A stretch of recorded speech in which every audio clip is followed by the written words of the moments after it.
Hi guys, எல்லாரும் எப்படி இருக்கீங்க? இந்திய அணியில் இருந்து அதாவது நீண்ட நாட்களாக போராடி T20 அணிக்குள்ள இடம் கிடைத்த சஞ்சு சாம்சன் ஒரு நாள் தொடர்லையும் வாய்ப்பு கொடுக்கப்படணும் அப்படின்னு கோரிக்கை வைக்கப்பட்டு வந்த நிலையில் T20 தொடரில் இங்கிலாந்துக்கு எதிராக 5 T20 போட்டிகளையும் அதிகபட்சமாக ஆவரேஜாக பார்த்தீங்கன்னா வெறும் 10 ரன்களை மட்டுமே அடித்திருக்காரு. 50 ரன்கள் மட்டுமே அடிச்சிருக்காரு.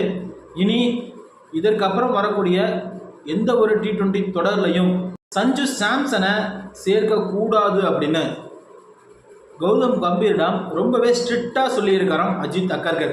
ஏன்னா இந்திய அணிக்குள்ள சஞ்சு சாம்சன் வேண்டாம், அவரை நம்ப முடியாது அப்படின்னு BCCI கடந்த 4 வருடங்களாக சஞ்சு சாம்சனை ஓரங்கட்டி வந்த நிலையில் கௌதம் கம்பீர் பயிற்சியாளராக தேர்வு செய்யப்பட்ட பிறகு இந்திய அணிக்குள்ள அதுவும் T20 கண்டிப்பாக சஞ்சு சாம்சன் வேண்டும், அவர் இல்லாமல் அணியை கொண்டு போவது ரொம்பவே கஷ்டம் அப்படின்னு BCCIயிடம் அஜித் அகர்கரிடம் ரொம்பவே சண்டை போட்டு தான் T20 தொடர்களை கொண்டு வந்த முதல் தொடரில் சஞ்சு சாம்சன் 3 ஆட்டத்தில் 2 சதத்தை அடித்து எல்லோரையும் வியக்க வைத்தார். ஆனால் இந்த இங்கிலாந்துக்கு எதிரான தொடரில் சஞ்சு சாம்சன் பெரிதளவில் சோபிக்கவே இல்லை.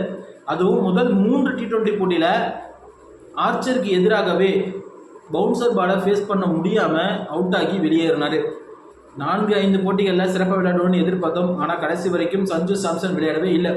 இதனால் கடும் அதிருப்தி அடைந்த BCCI தற்போது இனி வரும் எந்த ஒரு தொடரிலுமே சஞ்சு சாம்சனை சேர்க்கக்கூடாது அப்படின்னு திட்டவட்டமாக முடிவெடுத்து இருக்கிறதாம்.